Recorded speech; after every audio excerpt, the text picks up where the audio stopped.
चलिए next lecture चालू करते हैं ट्रिग्नोमेट्री का नया लेक्चर।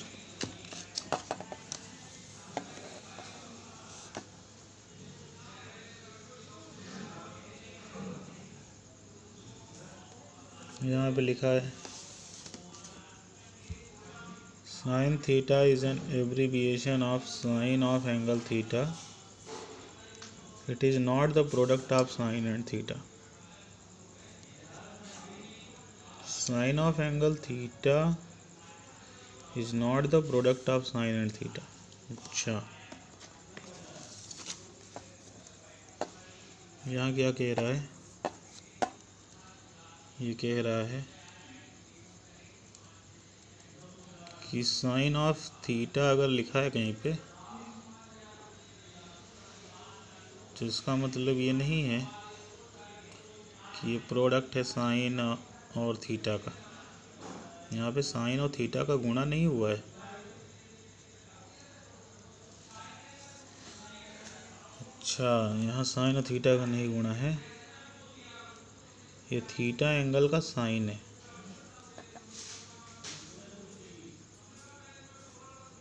थीटा एंगल का साइन है, sine of angle theta. The above trigonometric ratio are defined for acute angle theta। यहाँ रिमार्क डाला गया है। ये जो ट्रिग्नोमेट्रिक रेशियो हैं ये एक्यूट एंगल थीटा के लिए डिफाइंड है।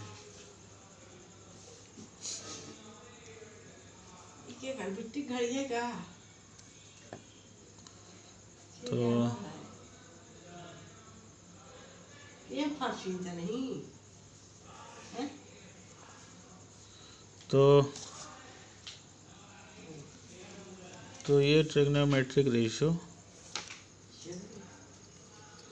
एक्यूट एंगल थीटा के लिए डिफाइंड है। The above trigo ratio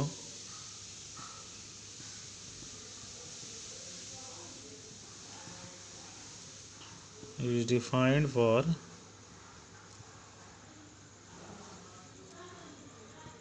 acute angle theta।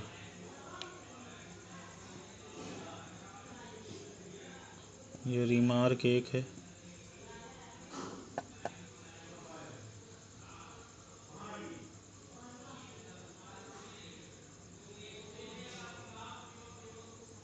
अच्छा, रिमार्क दो देखते हैं।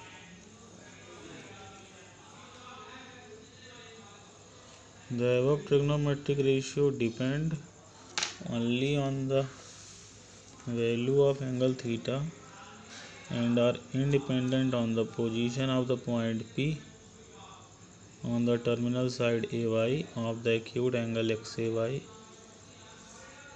This means that if we choose point P somewhere else on AY, then the length PM, AM, AP will change, but trigonometric ratio remains same as proved in the following theorem। Remark दो क्या कह रहा है इसको समझने की कोशिश करते हैं। ये जो एबव ट्रिग्नोमेट्रिक रेशियो हैं ये किस पर डिपेंड करते हैं? वैल्यू ऑफ एंगल थीटा पे डिपेंड करते हैं। अच्छा, ये एंगल पे डिपेंड करता है, ये जो ट्रिग्नोमेट्रिक रेशियो है। अच्छा, sine theta cos theta trigonometric ratio है। हाँ, ट्रिग्नोमेट्रिक रेशियो है। वे किस पे डिपेंड करते हैं? थीटा बस पे डिपेंड करते हैं। अच्छा, थीटा पे डिपेंड करते हैं।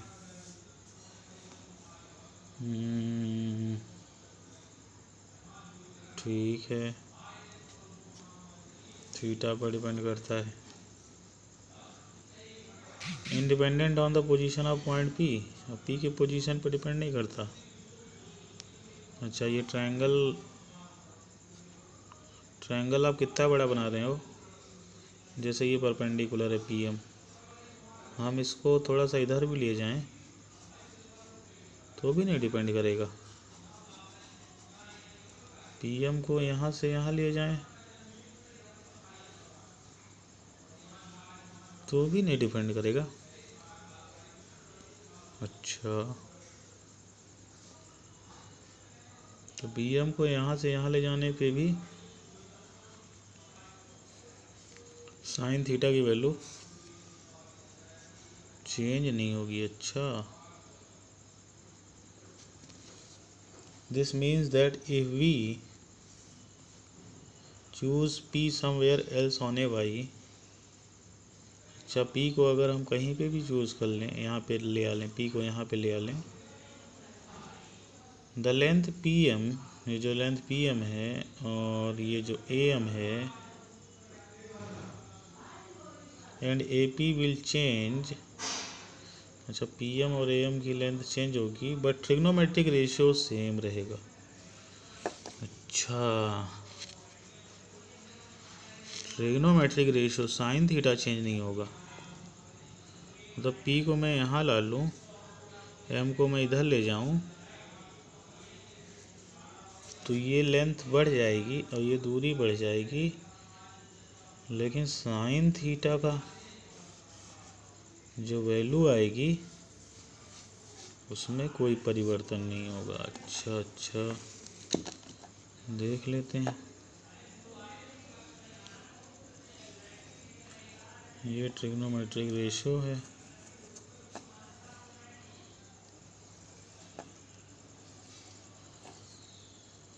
ये y है, ये x है।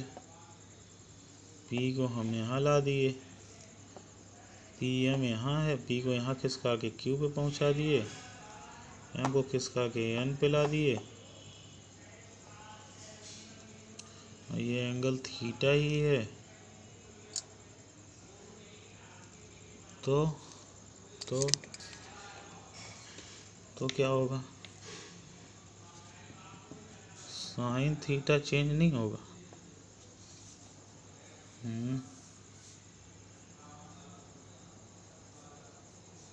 अच्छा, ये दूरी चेंज हो गई है, A से Q तक की दूरी चेंज हो गई। A से M था, A से N हो गया, A से P था, A से Q हो गया है।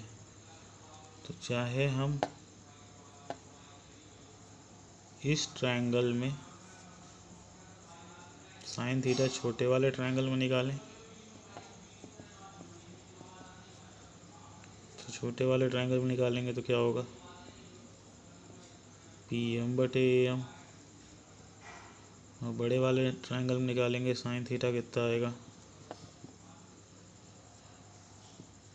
QN/AN। तो चाहे हम इससे निकालें और चाहे हम इस रेशियो से निकालें, साइन थीटा चेंज नहीं होगा। ये ट्रिग्नोमेट्रिक रेशियो क्यों चेंज नहीं हो रहा है? ये क्यों नहीं हो रहा है? ये दोनों ही केस में कांस्टेंट क्यों है?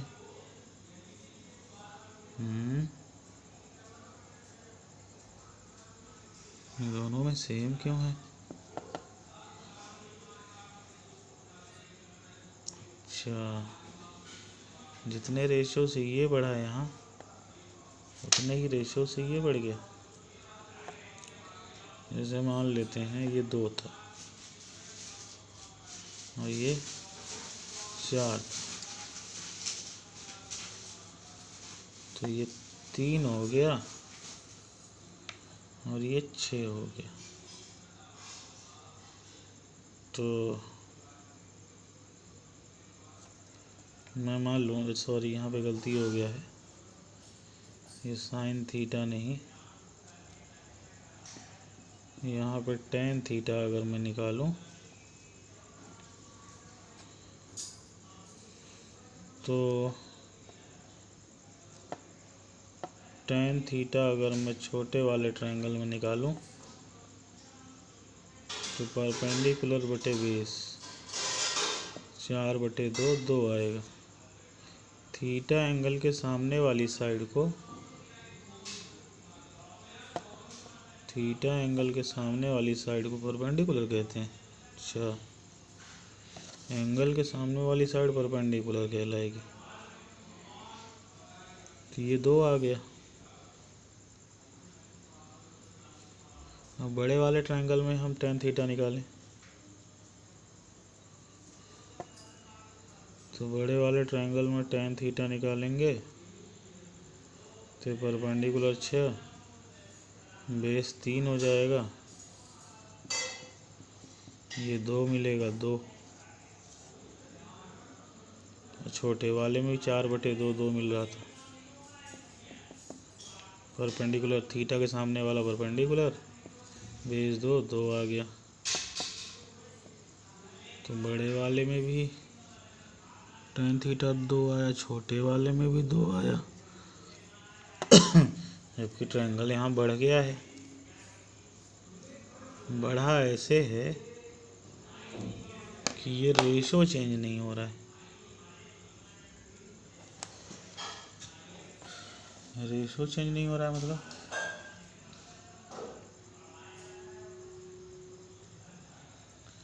जितना रेशो, जिस रेशो से ये बढ़ा उसी रेशो से ये बढ़ गया, इसलिए रेशो चेंज नहीं हो रहा है। जितना रेट से इसमें इंक्रीमेंट हुआ इस एक्सिस में एक्स में, उतना इस एक्सिस में इंक्रीमेंट हो गया। तो ये रेशियो बदल नहीं रहा है। अच्छा, ठीक।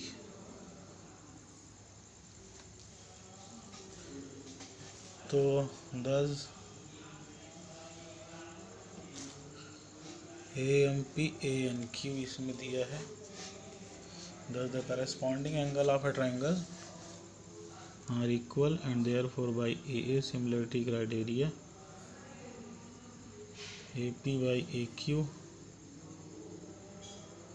is equal to PM by QN is equal to AM by AN। PM by AP is equal to QN by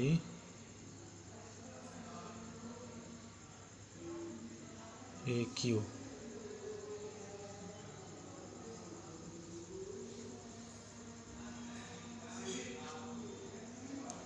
यहाँ पे कुछ दिया है, देखते हैं। Thus the corresponding angle of a triangle AMP और ANQ इनके corresponding एंगल इक्वल हैं, therefore अच्छा ये सिमिलरिटी क्राइटेरिया लगा रहे हैं। AP by AQ is equal to PM by QN is equal to AM by AN। तो PM by AP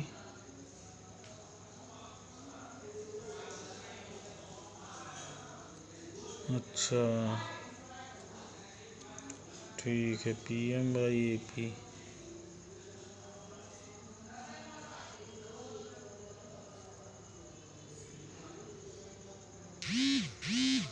equal QN by AQ। अच्छा, इसमें ये बता रहा है कि अगर मैं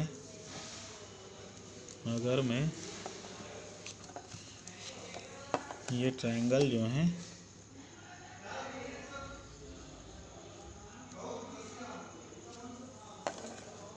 इसमें ये बता रहा है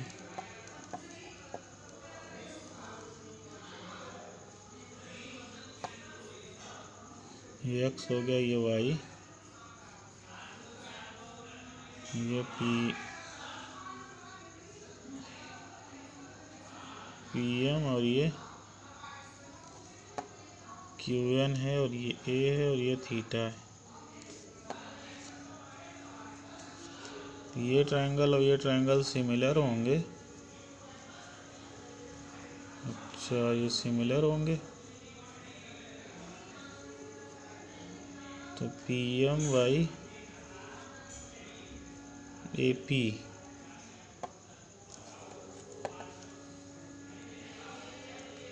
तो PM by AP is equal to QN by AQ। PM और AP का रेशियो QN और AQ के रेशियो के बराबर होगा। ये अपॉन ये PM upon AP is equal to QN upon AQ। बराबर क्यों होगा? PM upon AP is equal to QN upon AQ बराबर क्यों होगा? क्योंकि दोनों ट्रायंगल सिमिलर हैं। इसमें एक एंगल 90, इसमें एक एंगल 90। छोटे वाले ट्रायंगल में भी एंगल थीटा, बड़े वाले में भी एंगल थीटा। तो अगर दोनों ट्रायंगल के दो एंगल इक्वल हो जाएं करस्पॉन्डिंग, इसमें 90 इसमें 90, छोटे वाले में थीटा बड़े वाले में भी थीटा, तो इनके करस्पॉन्डिंग एंगल इक्वल हो गए। करस्पॉन्डिंग मतलब इस छोटे वाले में ये एंगल 90 तो इसका करस्पॉन्डिंग यहाँ 90, छोटे वाले में ये एंगल थीटा तो बड़े वाले में भी ये एंगल थीटा। तो ये दोनों ट्रायंगल क्या हो जाएंगे? ये दोनों ट्रायंगल सिमिलर हो जाएंगे। कौन से क्राइटेरिया से? AA सिमिलैरिटी क्राइटेरिया से। ट्रायंगल सिमिलर हो गए, और सिमिलर हो गए तो क्या होगा? इसका कोई भी रेशियो हम ले लें, करस्पॉन्डिंग रेशियो ले सकते हैं। तो PM और AP का रेशियो और QN और AQ का रेशियो बराबर होगा। तो P से M PM और AP, Q से N और AQ का रेशियो बराबर होगा। ठीक है, बराबर कर दिए। कोई भी रेशियो हम ले सकते हैं। यहाँ पे P से M की ज़रूरत है, PM और AP का, QN और AQ का रेशियो बराबर है।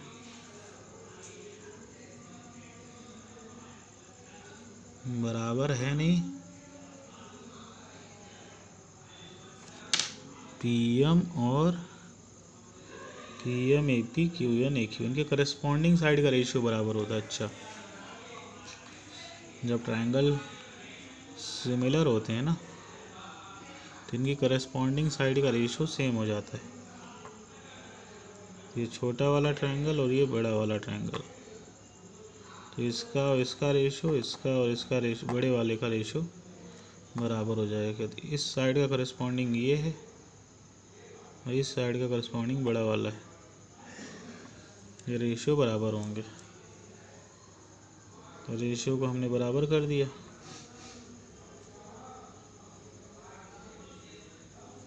ठीक है, तो जब ये बराबर हो गए तो हम ये कह सकते हैं, तो छोटे वाले ट्रायंगल में निकालें। In triangle AMP sine theta निकालें। साइन थीटा की वैल्यू छोटे वाले ट्रायंगल में देखें तो PM अपॉन AP आ रहा है। बड़े वाले ट्रायंगल में देखें sine theta QN upon AQ आ रहा है। अच्छा, लेकिन ये PM अपॉन AP और ये QN अपॉन AQ ये दोनों बराबर हैं, तो ये दोनों बराबर हैं, तो इन दोनों को भी बराबर होना पड़ेगा। अगर इसका वैल्यू 5 है, इसका भी वैल्यू 5 है, इसका वैल्यू 5, इसका भी वैल्यू 5, तो इन दोनों को बराबर होना पड़ेगा। तो साइन थीटा की दोनों वैल्यू बराबर हो जाएंगी। अच्छा अच्छा, ठीक है, समझ गए।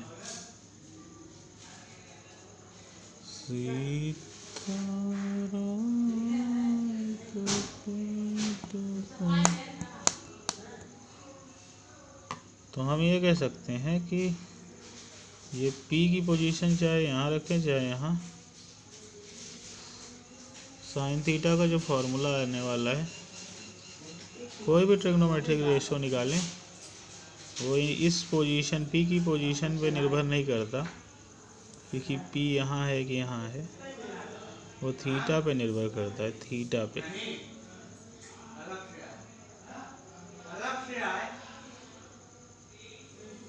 ये इस पे डिपेंड करता है, थीटा पे।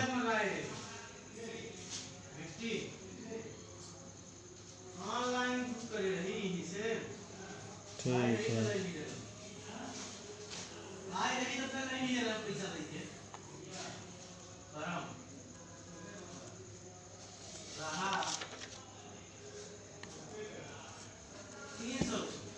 क्वेश्चन देखते हैं लेवल 1 के। कुछ कोशिश करते हैं क्वेश्चन सॉल्व करने की। In triangle A B C right angle at A, if A B बराबर 12, ए सी बराबर 5, बी सी बराबर 13, find all the 6 trigonometric ratio of angle B. अच्छा, ये कह रहा है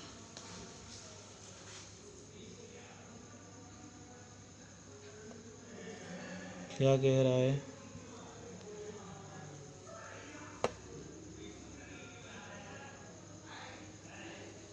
कि एक ट्रायंगल ABC है,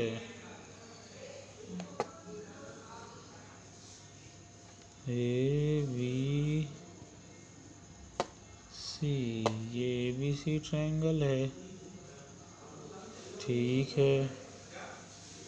राइट एंगल कहाँ पे है, 90 डिग्री पे है, ए पे है, ठीक है। AB कितना दिया है, 12, AC कितना दिया है, 5, BC कितना दिया है, BC दिया है 13।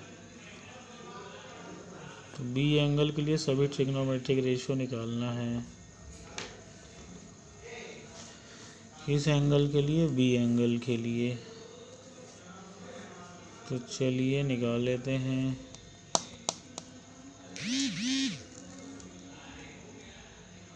तो पहला ट्रिग्नोमेट्रिक रेशियो क्या है, साइन, कोस, टेन,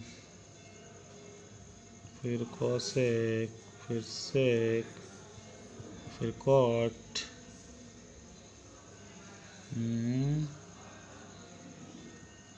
निकालते हैं भाई बी एंगल के लिए ट्रिग्नोमेट्रिक रेशियो निकालते हैं।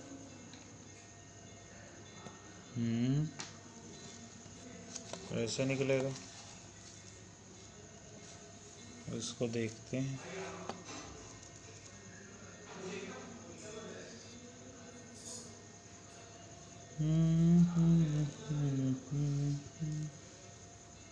ABC, ये 12, ये 5, ये 13,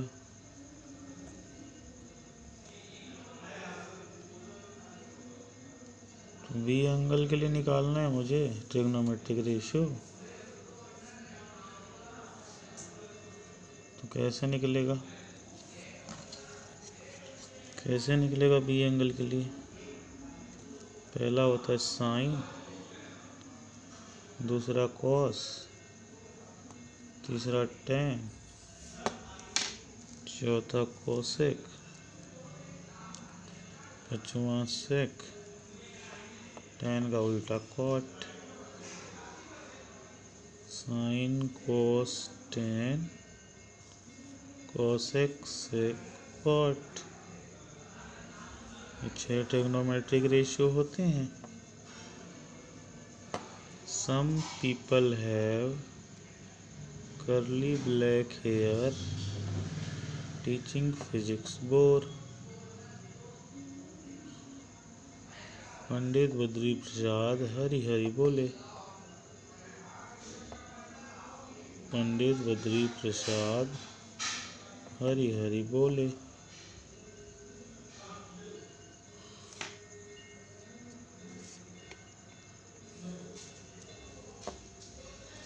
तो मुझे साइन थीटा चाहिए, फिर कॉस चाहिए, फिर टेन चाहिए। तो परपेंडिकुलर हाइपोटेनस का रेशियो निकाल लें। परपेंडिकुलर, अच्छा किस एंगल के लिए निकालना है मुझे?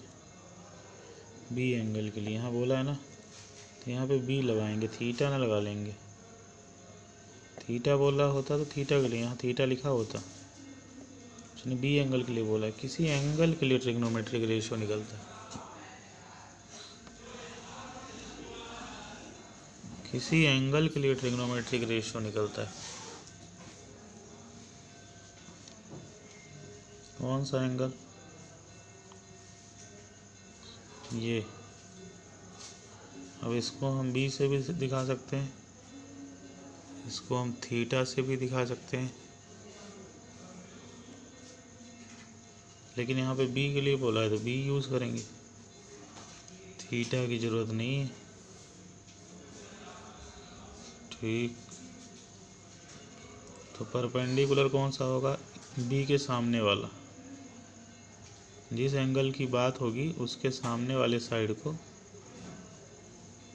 परपेंडिकुलर बोल देंगे। तो बी एंगल की बात हो रही है तो बी के सामने वाली साइड परपेंडिकुलर है, तो परपेंडिकुलर 5 हो जाएगा। हाइपोटेनस 90 के सामने वाली साइड होती है, तो हाइपोटेनस हो गया 13। 5/13 हो गया साइन भी। कॉस भी कैसे निकलेगा? कर्ली ब्लैक हेयर, तो बेस है 12, हाइपोटेनस है 13। टेन भी कैसे निकलेगा? टीचिंग फिजिक्स बोर होता है, तो फिजिक्स कितना है? फिजिक्स यानी परपेंडिकुलर, परपेंडिकुलर 5 है। बेस कितना है? बेस 12 है, 5/12।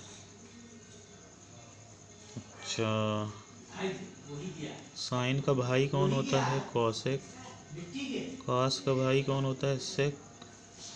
टेन का भाई होता है कॉट। भाई मतलब इसको पलट दो, तो ये 5/13 है, 13/5 हो जाएगा कॉसेक। कॉस का भाई होता है सेक। कॉस का भाई मतलब कॉस का उल्टा, तो कॉस है 12/13, तो उसका उल्टा कर दें, 13/12। टेन का भाई होता है कॉट, तो टेन है 5/12, उसका उल्टा कर दें तो 12/5। तो ये हो गए 6 ट्रिग्नोमेट्रिक रेशियो। इनको ट्रिग्नोमेट्रिक रेशियो क्यों कहते हैं? क्योंकि ये न्यूमरेटर परपेंडिकुलर हाइपोटेनस का रेशियो है। परपेंडिकुलर हाइपोटेनस का रेशियो है। ये समझ में नहीं आया? अच्छा, ये अनुपात है किसका? Perpendicular hypotenuse. रेशियो क्या होता है? जो न्यूमरेटर और डिनोमिनेटर के फॉर्म में लिखा जाए। अच्छा, ये न्यूमरेटर डिनोमिनेटर के फॉर्म में लिखा है इसलिए इसको रेशियो बोलते हैं। और ये क्योंकि ट्रिग्नोमेट्रिक फंक्शन है। कौन? साइन, कॉस, टेन, कॉसेक, सेक, कॉट, ये ट्रिग्नोमेट्रिक फंक्शन है, इसलिए इनको ट्रिग्नोमेट्रिक रेशियो कहते हैं। रेशियो क्यों? क्योंकि ये न्यूमरेटर और डिनोमिनेटर के फॉर्म में लिखें। कोई भी चीज़ न्यूमरेटर और डिनोमिनेटर के फॉर्म में लिखी हो, रेशियो कहलाएगी। और साइन, कॉस, टेन, कॉसेक, सेक, कॉट ट्रिग्नोमेट्रिक फंक्शन कहलाते हैं, त्रिकोणमितीय फलन, इसलिए इनको trigonometric ratio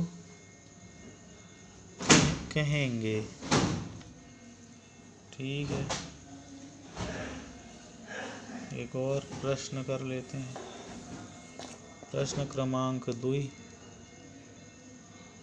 example 2।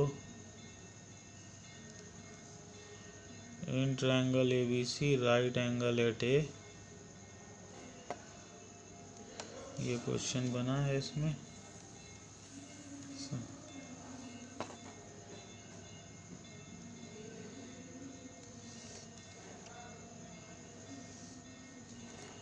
ABC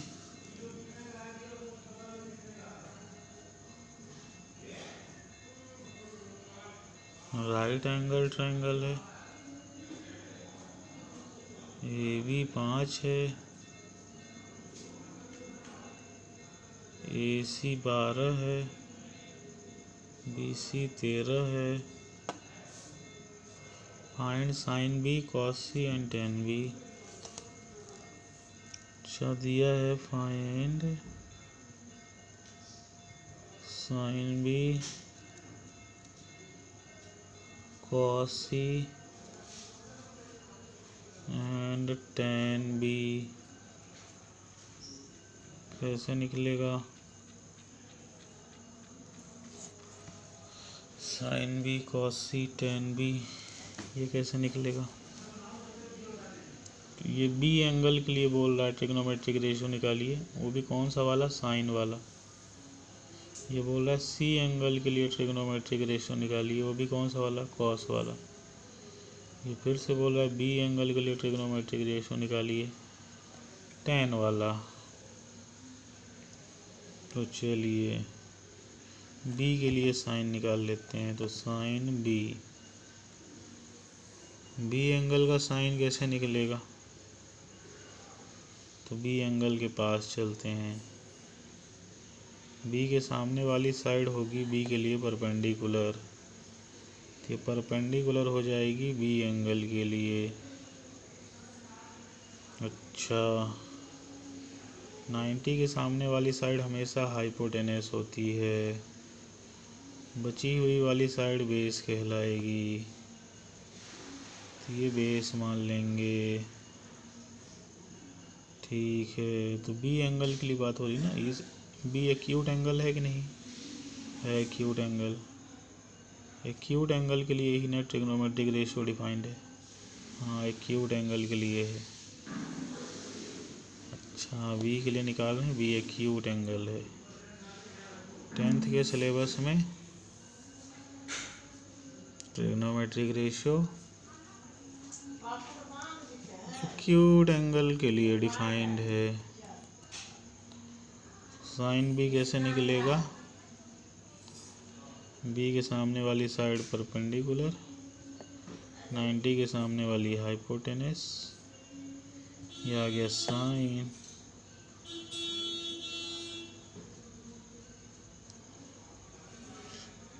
B के लिए निकालना था ना, B के लिए साइन निकालना था। तो B के सामने वाली साइड परपेंडिकुलर हो गई, 90 के सामने वाली साइड हाइपोटेनस हो गई। परपेंडिकुलर हाइपोटेनस का रेशो साइन कहलाएगा। कोस कैसे निकलेगा? कोस कोस कोस C के लिए निकालना है, C एंगल के लिए कोस निकालना है। तो करली कॉस का मतलब, अब यहाँ पे ध्यान देने की बात है कि ये कॉस C एंगल के लिए निकल रहा है।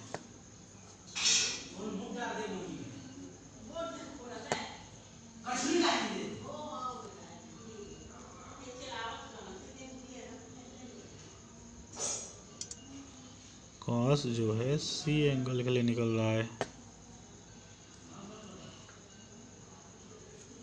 तो कॉस C के लिए निकल रहा है, तो कॉस यानी करली ब्लैक हेयर। तो C एंगल के लिए बेस क्या है? C के सामने वाली साइड परपेंडिकुलर, बची हुई वाली साइड बेस। तो करली ब्लैक हेयर, हेयर यानी हाइपोटेनस, 90 के सामने वाली साइड हाइपोटेनस। अच्छा, फिर से समझ में आया नहीं आया। कर्ली ब्लैक हेयर होता है बेस अपॉन हाइपोटेनस। अच्छा, कॉस बेस और हाइपोटेनस का रेशियो है। हाँ, बेस और हाइपोटेनस का रेशियो है।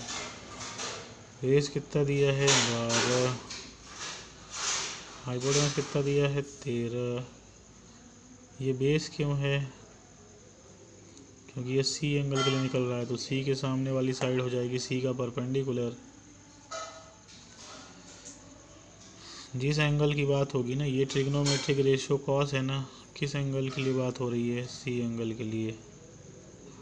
अच्छा, ये ट्रिग्नोमेट्रिक रेशियो कॉस निकालना है, सी एंगल के लिए निकालना है, तो सी के सामने वाली साइड हो जाएगी परपेंडिकुलर, 90 के सामने वाली हाइपोटेनस। सी एंगल की बात हो रही है तो सी के सामने परपेंडिकुलर, 90 के सामने हाइपोटेनस, बची वाली बेस। तो बची वाली बेस हो गया 12, 90 के सामने हो गया hypotenuse, base upon hypotenuse, cos आ गया। बहुत बढ़िया, कॉस निकल आया। किस एंगल के लिए? सी एंगल के लिए। सी एक्यूट एंगल है कि नहीं? क्यों एक्यूट है? 90 से छोटा है।